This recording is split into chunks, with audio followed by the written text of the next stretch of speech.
All right, welcome to the third game of the evening. Up this time is Dark Quest 4. Dark Quest returns with its fourth installment, a turn based strategy adventure inspired by the legendary Hero Quest board game. I think that came up last time around. Mm. Enter a realm of perilous dungeons, cunning traps, and powerful magic as you lead your party of heroes against the forces of the Dark Sorcerer. Gulak, the sorcerer's puppet, commands monstrous legions that stalk the night. Villagers vanish without a trace, stolen in silence, never to be seen again. Only your band of champions can stand against this tide of darkness and end Gulak's reign of terror. Right, so this game was assigned to the Golux for review. I will note we did cover Dark Quest 3 a couple of years ago. Um, that was the PlayStation 5 version, and Petty reviewed that. So, different reviewers, gonna be a different review. Also, I So I barely haven't remember played anything any from of the it. previous games in this franchise. However, Mm. I have played Hero Quest, which this is inspired by. Hmm. Hmm. That's So helpful. you choose, huh? That's helpful. So you choose your guys. You're in a game board like dungeon, which even has the evil wizard GM on one side of it visible. Uh, you move your guys around. There are spots that you can go to interact with objects or treasure chests. There are spots that you can go to you have if you're standing next to a door, you can open it. There are traps. There are fate spots. There are stairs down and stairs up. And sometimes doors are jammed and all kinds of stuff like that. For a few stages, you're limited to just these three classes: the barbarian, the wizard, and the dwarf. But then you gain the other like eight, or no, the other like five pretty quickly, and then there are two more that you gain later on. Um. So yeah, so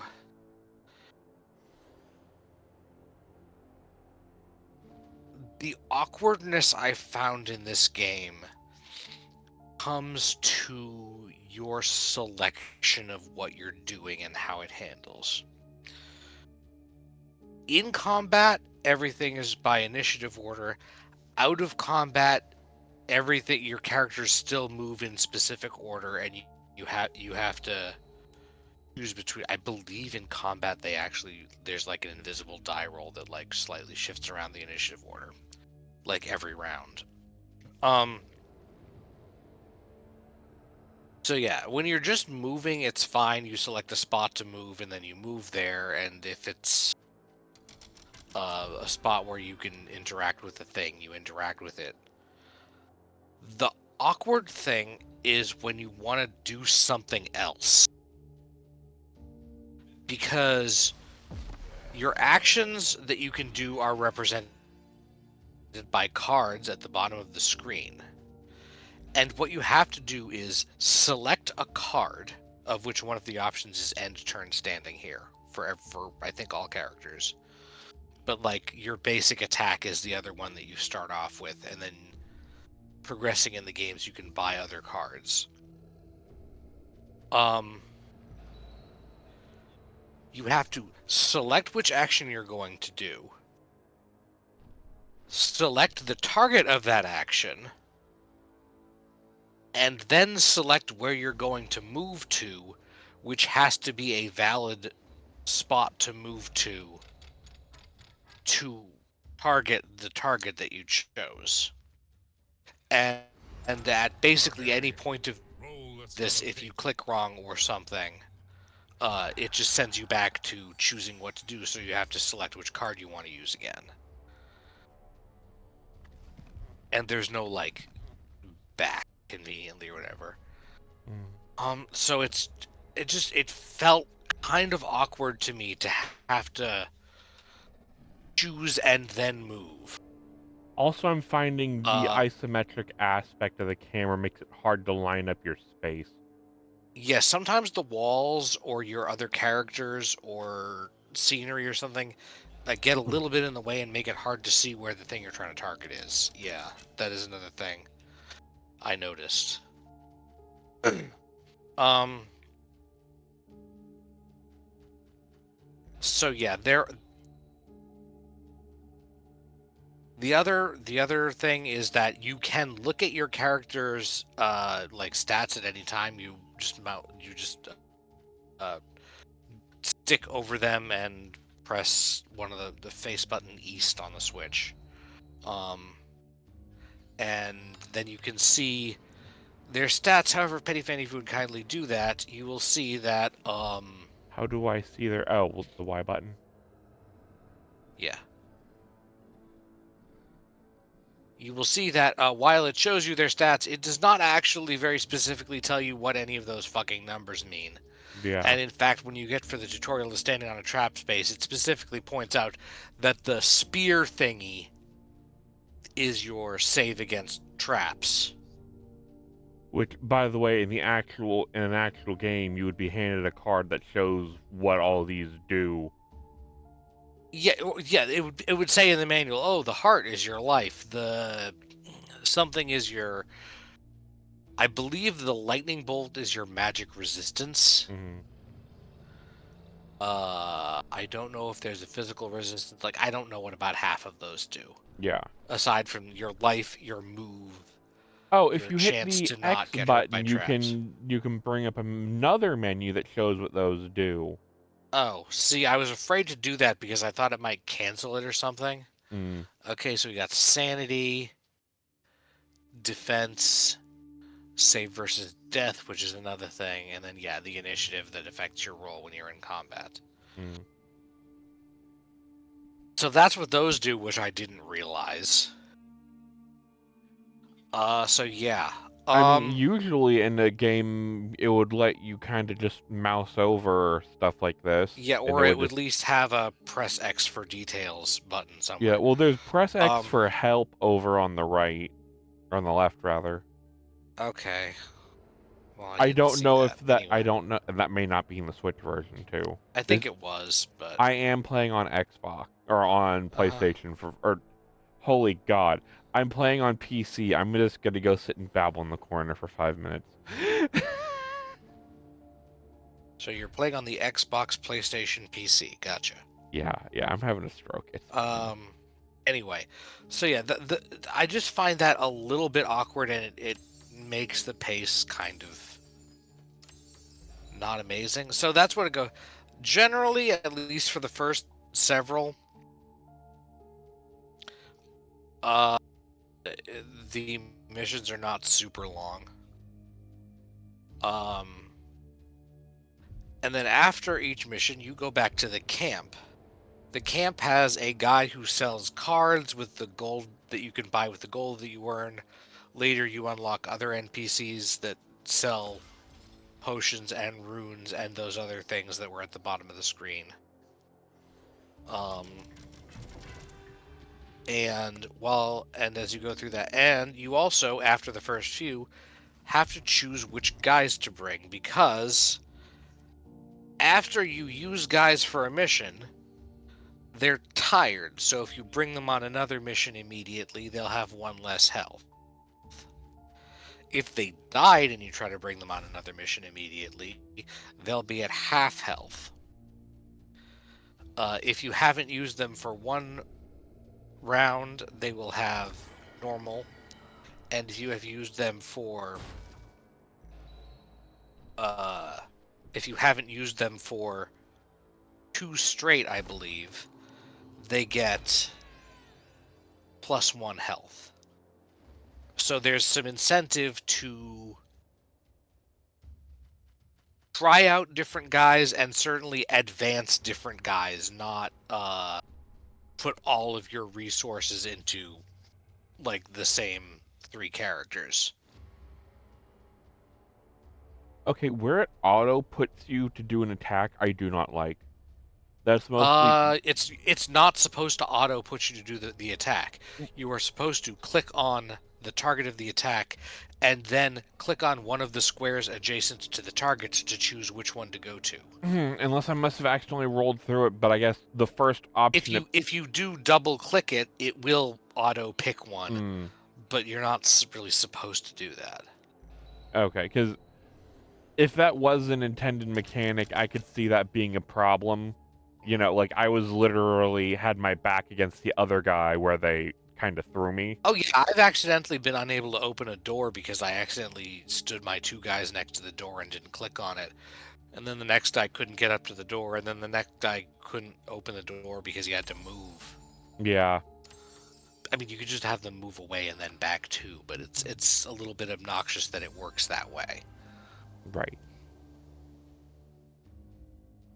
So part of the reason why I didn't progress super far is because I was hoping to...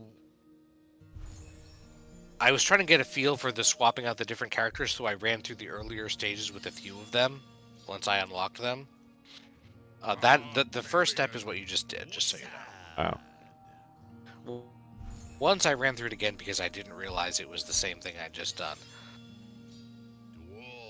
Yeah, the Elder is choose your missions. That guy with the exclamation point over to the east is the one who sells new cards. So yeah, that's kind of... You get story bits after certain missions. I understand there are 30 missions in the game. You can replay missions, and when you do, nothing changes that I can figure out. So anything, any door that was stuck will still be stuck. Any door that was a dead end with nothing of value in it will still be a dead end, so you don't need to try to get through it again. So at that point, it's more just go fast to try and figure out what's in there. Yes, you can do this to get more money, which is useful because it lets you buy more options for your characters, although if you're using up resources like potions and stuff, then whether or not you do better is a matter of chance or how well you handle it.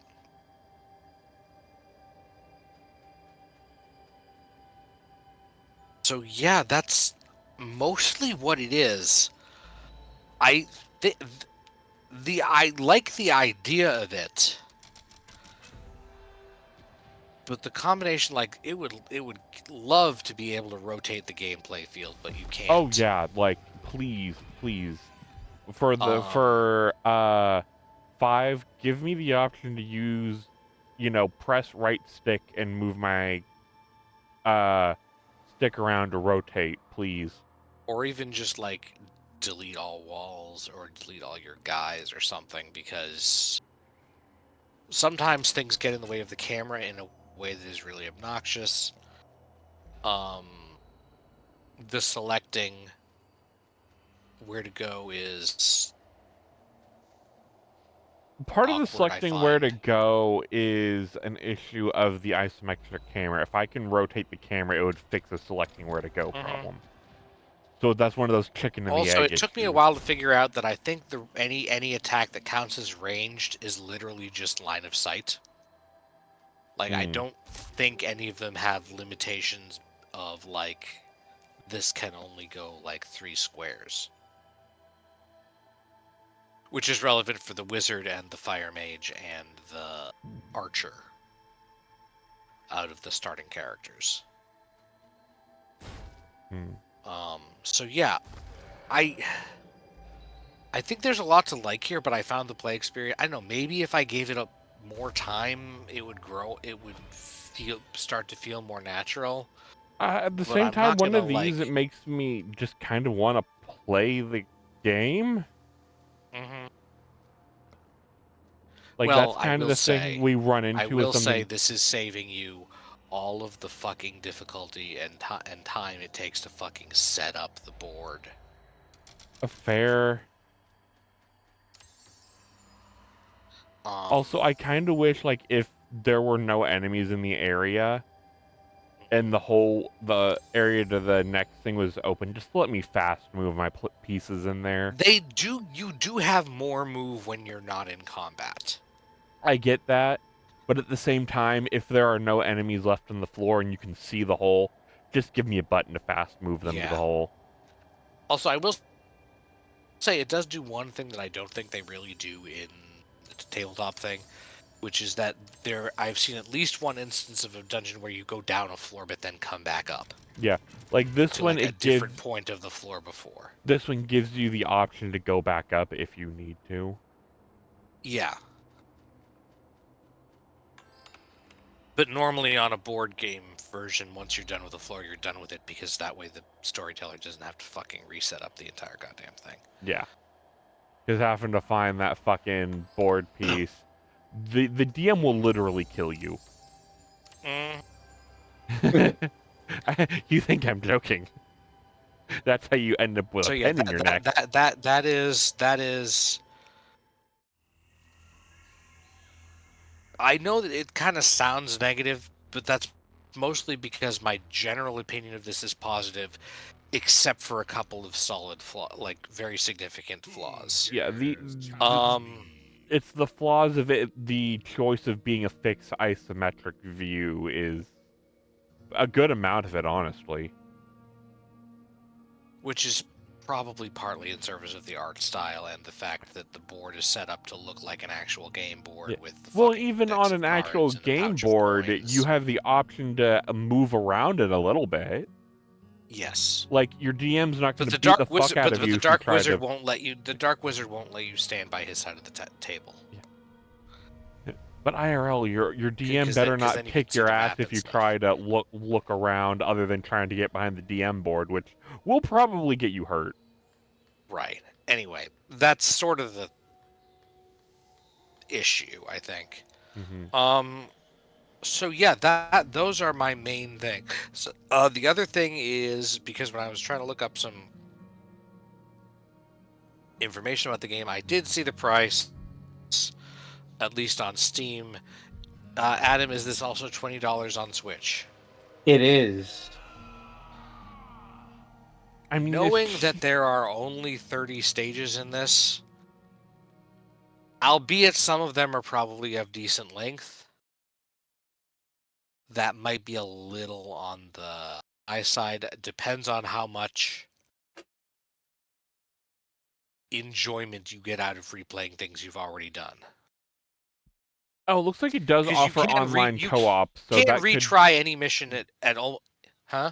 It does offer online co-op, at least, so it could be fun if your buddies can't do an actual, like, tabletop RPG night, do it on here. Fair enough. I did not try that, so I literally looked at the if you have good multiplayer prospects, that is outside of the purview of this particular review. Yeah, because unfortunately, Steam and Switch cannot get on the cannot connect. That's generally not super co-compatible. So yeah, I think generally there's a lot of good about this if you can get past the kind of awkward and admittedly, this is not a game where like the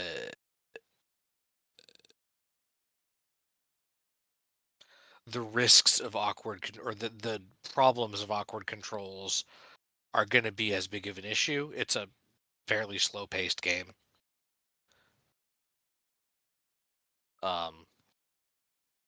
So it might be worth trying to get over if it looks enjoyable. It's not like a platformer or something where bad controls are going to make you kill yourself all the time. In this case, it'll only kill you sometimes when you accidentally attack a guy from the side where too many guys can attack you.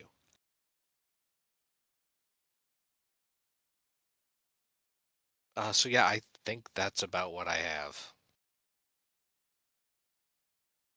All right, then. So that'll about do it for this game. Be sure to tune in after the break as we review Elemental Brawl.